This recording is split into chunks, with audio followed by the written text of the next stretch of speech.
Live now. This is live now. There you go, Rebecca.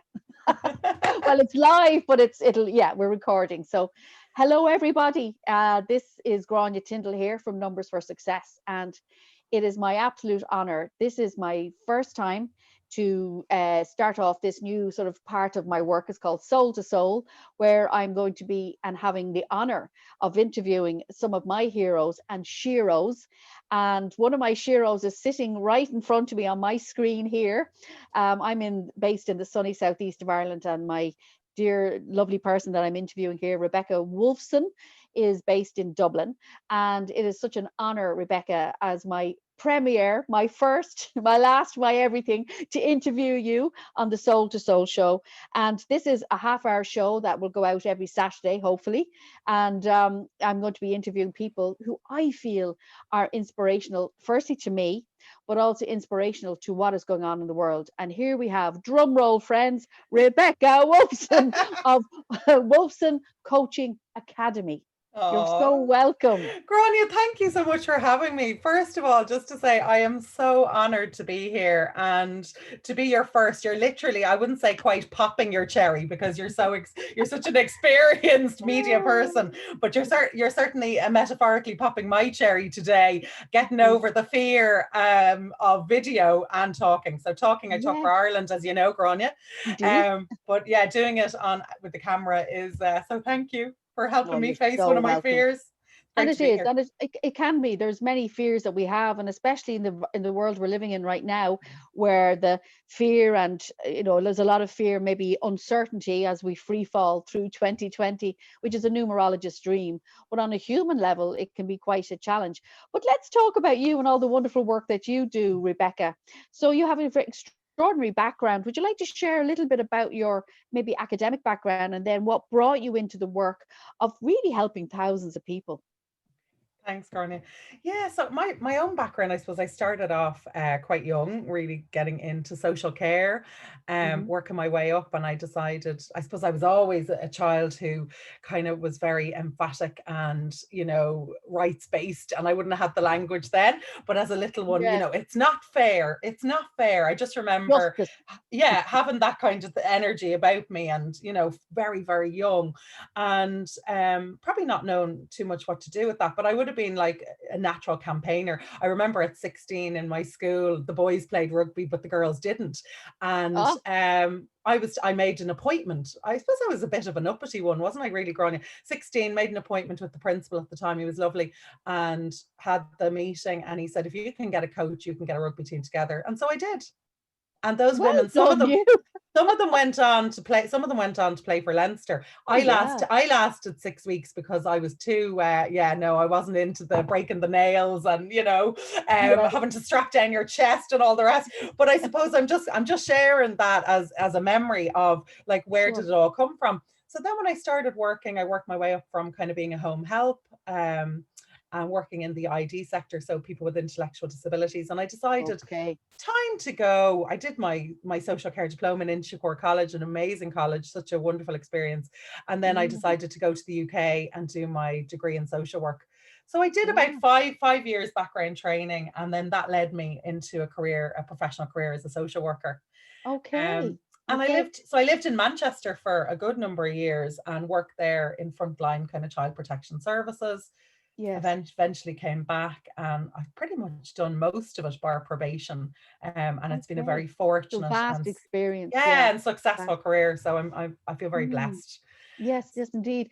And just going back to your early childhood, then you have always been shall we say, precocious? Would that be the word, or would it Well, be? gosh, I'm It's a good thing.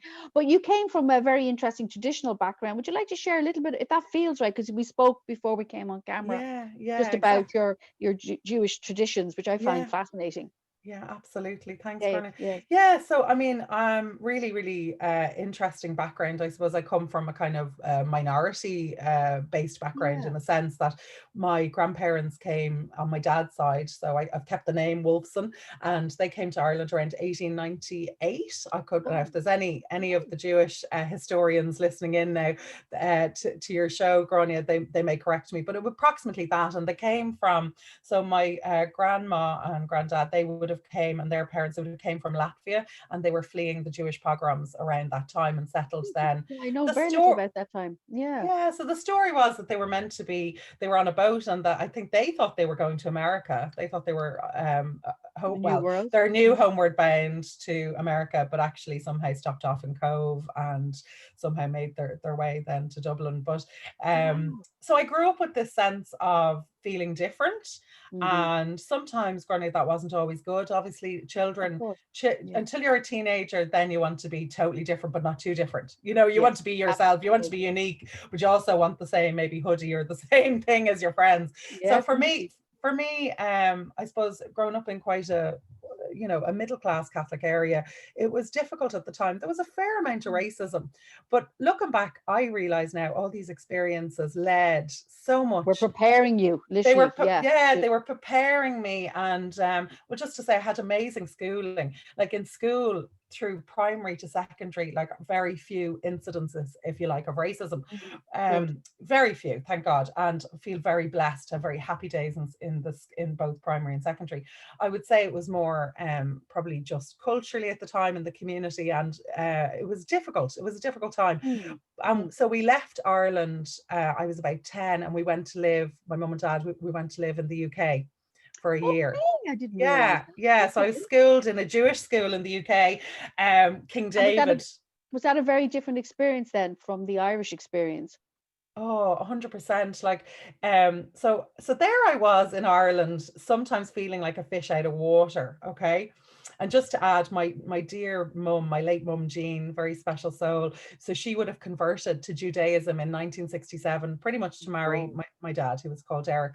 And she devoted her life. So we were raised within the liberal progressive tradition. I So, see. you know, so not orthodox. We were, you know, men and women sit together. I would have made my bar mitzvah the same as, or sorry, Oh, I bat, didn't realize. Okay, that's apologies, bat mitzvah, bat yeah, I mitzvah. was wondering. And the boys, that was a really bad mistake as an Irish Jew saying that, but there you go.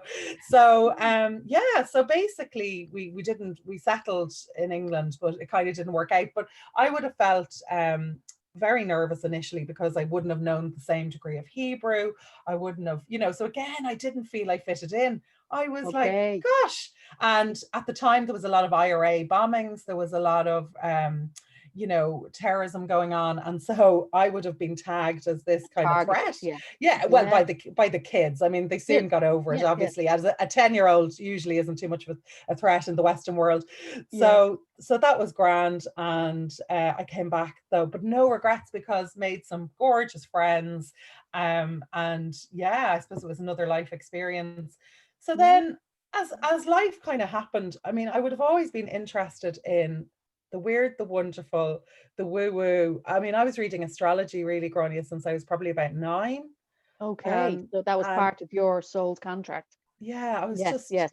fascinated by it, and um, just anything that was a bit different. And I would have probably seen what I understand to be orbs now as a very, very young child. Like I Okay. remember, I have very vivid memories of these kind of orbs of light from age 3 and 4, and probably Mm. by age 6 or 7, it started to change. Yes, it usually Um, seems to be the case when we seem to be going into that next stage up to about the age of 7 or 8. I see that myself, but also in the people I work with. exactly. Yeah, hugely. But I suppose just to go on then to how did I use those experiences? I mean, for me, I ended up working as an adoption social worker for years in intercountry adoption, and oh, what a blessed career! Like I had 7 years of just an amazing time working My for goodness. for an adoption agency, and in that time was able to do anti-racism training, was able to, you Wow. know, prepare Yeah. families around adopting. You know, their wish and their hope was to obviously to go abroad to adopt, and Yeah. all the trials and tribulations that comes with that for people. Such a challenging, hard road, but so Mm. rewarding for those who get to do it. And you know, And would your role, Rebecca, have been to counsel them through it and to support them emotionally, or actually to do help with the physical adoption process? Yeah, I mean, it was to absolutely ensure that children were placed in safe families who could meet their needs under a particular standards and framework I within the see. legislation. So, but part Mm, of that group preparation would have been, talking about attachment issues, the difficulties of children coming from institutional care, but also the importance of cultural diversity and integrating it, maybe a yeah. child from a different culture or background into Mm, a lot, a white Irish family. Now, not always, there's sure. obviously diversity too. But I suppose Yes. my own experience, I had some great teachers as well and trainers. And I remember one lady, she's fab, she was saying, oh, we need to get you on to talk about your own background because it's really relevant. And Totally. You were yeah, prepared. it's Mm, only now that I kind of really see that, yeah. or fully kind of appreciate it. So yeah, I mean, I then got a little bit, as you do in your life, and think, oh, is there something else or something more? So then I went off and I thought, okay, I'm really seem very passionate about equality, so I'll do a master's in equality studies, which I Ah, did from the School of Social Justice, and that's in UCD, and that was yes. another fantastic experience. Another string to your bow. Another string Hmm. to my bow, met some amazing people and wonderful lecturers. So, yeah, I mean, I certainly am someone driven and like to champion people's rights. That Yes. would be very important part of my values. But then, Yes. so social work is a tough gig. Yes, There's no it lie in is. that. And so, I probably when I qualified, I would have always been interested in pursuing some kind of life coaching, which was only becoming, maybe known or popular then, really from America. Yes. And I was young and I kind of left it. And then I just decided certain events in my own life, a lot of grief, unfortunately, and loss, sort of propelled Yes. me then on another journey to go back and do professional coaching, which I did a couple of years Yes. ago. And And you're exceptional. You I'm set up really your own grateful. academy. Hmm. Yeah, really grateful. And then I set up then Woolf Coaching Academy about 18 months ago now. And it's been such a journey because I suppose over the last 10 years, I trained in Reiki, I trained in Yes. yeah, holistic therapies, Mm, tapping. I just want to do a big shout out to Ellie Schilling from Exhale, my Reiki teacher. Big shout great. out to Ashling and Ray Cloran from Accomplished Change. And also to yourself, Grania. You've been part of my own personal healing and my journey. And all these teachers Yes. around me, I'm very grateful. So I felt it was Mm, time. I suppose I really felt a calling from the universe that it's time to start doing the work that I feel from a soul contract perspective that I'm yes. here to It's do. vital. Yes, absolutely. Yeah. Yes. And although sometimes you think, oh, that little voice, am I absolutely going mad? But I Hmm. decided to know the difference. Working still in mental health services, I decided to know the difference between, what is that voice really about? And Hmm. it was an inner knowing, and I suppose I decided to flip a coin and go for it. So I reduced I changed, I moved out of working for the health service, working in another a private health service, and reducing my hours that would Yes. allow me to, yeah, to work So you listen differently to with your, people. yeah, you listen to your calling. And so therefore, with your academy, Rebecca, if people wanted to, when they want to connect with you, perhaps, do you cover and coach people of all diversities? There's not just one specific area. Is it general well-being? Is that what you would be working with, or what is your ethos? Yeah. So I suppose my background with coaching is predominantly coaching women, although of course Okay. I'm very given that I have a master's in equality studies, I certainly believe in equality. But I felt very called to coach women in particular, but of course I've coached men. But I would say that my business is really about raising women up. So as part of that, I offer a range of services from Yeah. life coaching to career coaching, also working with people, women from very diverse backgrounds, given my Yeah. own history and my own qualifications, but Mhm. also experience around mental health. I work as a mental health professional. So I would say that at the moment I'm working online, which is fantastic, isn't it, Grania, that we can Yes. continue to Thank do our God. work. Yeah. Hmm. And also then I facilitate Moon Magic, which is Yes, around tell us about that. I love yeah. that in your press release. It was beautiful. Moon Oh, magic. And yeah. so that's where a group of women primarily come together on the Yeah. full moon. Is that correct? Yeah, on the full moon, and sometimes I run them on the new moon. But and obviously meeting in person is so special. So we are a bunch of women who come together. We sit in very much freedom and equality with each other. I just happen to hold the space, the energetic Sure. space, and be Sure. the facilitator. But essentially, anybody can step into that role, which is what the most important thing. I suppose I felt so drawn. I run a workshop called Sprinkling Your Life on the 1st of February. And I suppose in essence, I felt I was channeling Bridget's energy, very strong for the Good first old Bridget. time. Good old Yeah, Bridget, right? it's There was fab. there was literally fire in my belly, and it was went away that night after the workshop and just heard the words moon magic, and I could see it. I suppose a circle of women, and when women gather in circle, it's just so healing and And so especially around empowering. the time of the moon, because a lot of women would menstruate at the time of the moon, because it's our body in sync with, Yeah. connection with the earth and with Yeah. the powers that be. It's Yeah, beautiful. It's a great idea. absolutely. Yeah. So I literally kind of rolled a dice again and threw it out there to my network, to friends, to colleagues, and we had a really small circle because of lockdown, the Yeah. first lockdown in Ireland for those listening around the world, and but it was still beautiful. And then obviously we could, due to the pandemic, I had to kind of grow my confidence a bit and start to work online. So it just started to grow. And actually, our last moon magic was Halloween, just before Halloween with the blue moon. Oh, the blue And moon. some of us dressed up, and it was great fun. I That's mean, gorgeous. it is a sacred space, but in that space, like, women share, they bare their soul, they show up on their true authentic selves, but also there's love and there's laughter. And I think that's the important thing. There Very is important. Yes. fun, there is fun elements to it. I Yeah. suppose how we do it is that everybody gets a check-in and everybody gets an opportunity to share should they wish. There's no pressure Sure. on anyone. And people, women are sharing like what it's like to be a woman right now in this Yes. world, and the issues that they're facing, whether it be, some women having going through separation or divorce, Mm. bereavement, elder Yeah. care, lots of young Yes. children, and trying to sort of marry all these roles and actually still Yes. make time for themselves. So a big element of Moon Magic is about creating that space for women to have the togetherness, the connection with Wonderful. each other, but also Yeah. self-care. So we do lots Yes. of cards, we do lots of meditations. It's a Sounds really fantastic. gorgeous, it's a And gorgeous evening. when is your next one, Rebecca? My, So oh, can people yes, join? Is that, yeah, yeah. yeah, So absolutely. I So know I'm I'm throwing you on the spot. not But at all. So I'm on Instagram, Wolf Coaching Academy on Instagram, and also on Facebook. mm, And my website is wolfcoachingacademy.ie. Just there will be dates posted. So I better check. The next one is around the full moon. Yeah. So I usually do it within 3 days of the full moon. So the mm, 26th of November.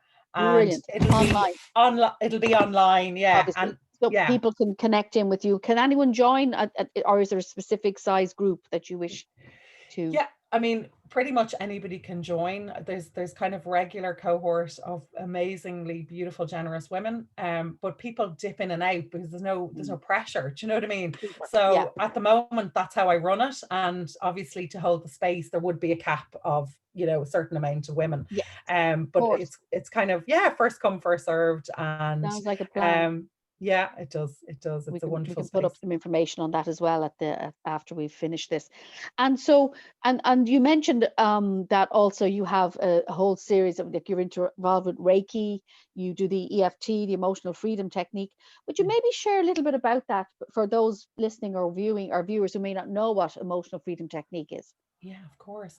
So I suppose just to say, when I'd always heard of this magic tapping, right, which is Mm, kind of essentially acupuncture for your emotions.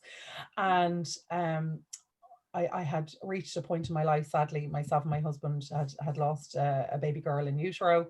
And I was, very traumatized by that whole experience. There was a lot of loss going on at the time. And I just remember thinking, I really don't have the time to put myself into deep psychotherapy right now. I'm a mhm. working mom. I had a very sick mom in nursing home. I was like, what Yeah. can I do? Who can I work with? So I work a lot with the angelic realm, like yourself, Grania. Mhm. I'm always calling in. I'm very grateful to Archangel Michael and all of my guides who've helped me along my path.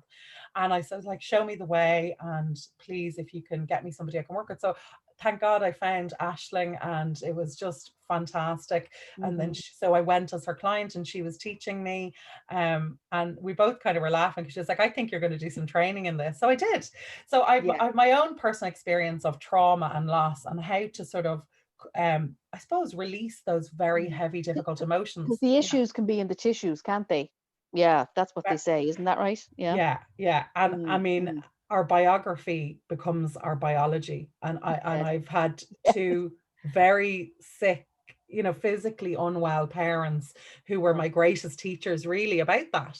And actually, I think that is actually my truth. That was like the training ground where I was like, there has to be more. And while I think there's room for all types of healing, and I respect, of course, Western allopathic medicine, but I myself am very, very interested in complementary and alternative therapies and remedies, and a lot of has worked in my own life.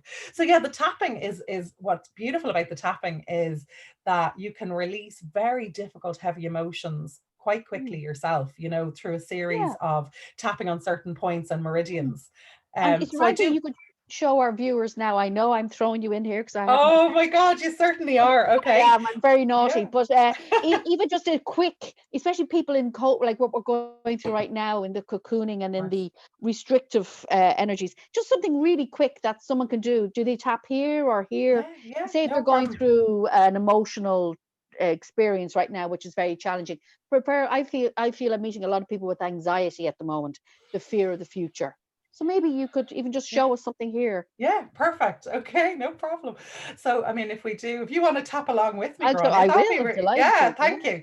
So it's the heart and soul. So it's the heart and soul method by Sylvia Hartman that I learned through Aisling and Rebekkah Lauren. So literally, you just put your heart on your hand on your heart chakra and just connecting in with your breath. Just maybe taking 3 deep breaths and release. And again, another breath in. And release, and another breath in, and release. And then you're literally going to follow my lead. So we're going to tap on. Gráinne, give me a word that makes you feel relaxed and calm. It can be any word at all. Serenity. Serenity. Let's tap on serenity. Okay, so you're just tapping serenity, and you're saying it. Serenity. Yeah, serenity. Serenity. Serenity. Serenity. Serenity. Brilliant. You're doing great. Serenity. Serenity. Serenity. Serenity. Serenity. Very comforting. Very comforting. Serenity. And then at the eyebrow. Serenity. Serenity. Serenity. Serenity. And then to the side. Serenity. Serenity. Serenity. Serenity. Serenity. Serenity. Serenity. And then under the eye. Serenity. Serenity. Serenity. Serenity. Serenity. Serenity. And then just underneath the nose. Brilliant. Serenity. Serenity. Serenity. And then just underneath the lip. Serenity. Serenity. Serenity. Serenity. Serenity. And now we're going to look like monkeys. So you're going to go for it. The bony bits. Yeah. Yeah. It can be a bit sore. So mind yourself. Serenity. Yeah. Serenity. So just go nice and gentle. And gentle. Serenity. Serenity. Input that into the body is lovely. Yeah. Absolutely. Serenity. It's working on all the meridians. It's freeing up energy now. Yeah. Serenity. Serenity. And each meridian corresponds with different organs. And different organs, different emotions can be trapped from what I've learned. So this can release it. And then we do the side of the thumb. So where your nail bed is. Yeah. So just where the nail bed is. Serenity. Oh yeah, here, yeah. Serenity. Serenity. Lovely. Serenity. And then we move on to the next 4 fingers. Serenity. Okay. And all the fingers then? Yeah. Serenity. Okay. Serenity. Serenity. And then we do karate chop. Serenity. Okay. Serenity. Okay, and then we go back to center, back to the heart. Back to the, yes. Yeah, and we just take a nice deep breath in. And release. And a nice deep breath in. And release. And one more. Nice deep breath in and release. Wow. So whistle stop tour. You would That do was about brilliant. 2 to 3 rounds of that, Grania. And Okay. honestly, like it's, you can shift very quickly into positive emotions. I mean, there's so many different sequences, but Mm, I use it with my beautiful son Noah. I'm like, what yes. energy do you want to bring in? If he's anxious or nervous, he's got Yes. a particular fear of the dark at the minute. So I say, stick your Okay. pick a superhero, put your superhero's cloak on. I'm watching you going up the stairs, and remember you're tapping. So with children, you can do it kind of like a surrogate. You can use their teddy bear. You can, with an elder or someone unwell, you can nearly do it for them using it like a massage point. Okay. But I have to say, it's got me through some major scrapes in my life, and Fantastic. so That's, I love it. I do love it. so I think that's a it's very service helpful. you obviously give as well, apart from your coaching and your high learning. Yeah, So absolutely. that's And actually, I bring wonderful. it into the coaching, Grania, as well, if Yeah, the person's open to it. Like if sure. it's working around confidence, or working about, releasing fears about a particular topic, whether it be public speaking or going for interviews. If the Yeah. person is open to learning this magic tapping, Yes. then it's another thing that they have in their arsenal, in their Yes. in their bag of tools. So Sure. yeah, why I not? love it. I love it. And can I just ask before we finish off, again, I'm throwing out the question at you. You're one of my heroes or sheroes.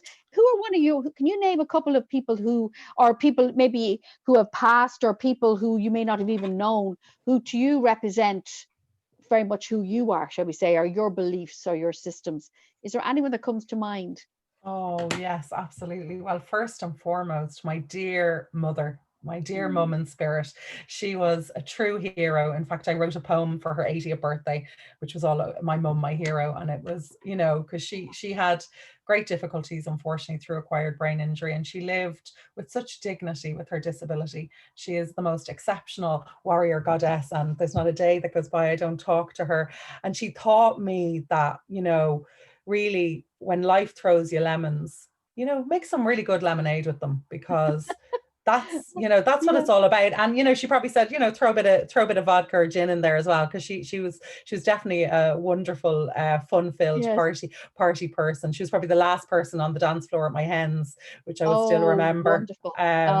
Yeah, so definitely my dear mum, I would say, has been my huge role model. And then, oh gosh, there's so many women, I mean, and men as well, but certainly I mean, who doesn't love Oprah? Oh my goodness, who does not love Oprah? I just think, given her background, she's phenomenal. Yes.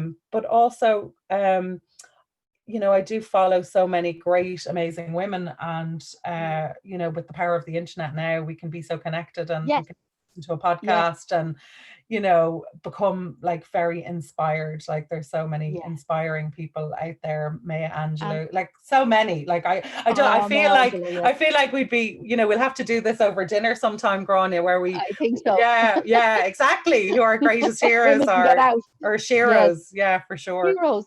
Well, you're one of my sheroes, and it's been an absolute pleasure to have this time with you, Rebekkah, and continue your wonderful work in all types of diversity, equality, helping women to empower themselves, and also the wonderful work you do on holistic and also on all levels. And it's been my honor. And thank you for all our wonderful listeners and viewers. This is the first show, so Soul to Soul, every Saturday. And may you all have a wonderful and blessed week. And I will be leaving all the contact details below to get in touch with Rebekkah. So many blessings and love, and Oh, God bless you thank all. you. Thanks, Grania. Thank you. Have a wonderful day. Take care. God bless. Bye bye.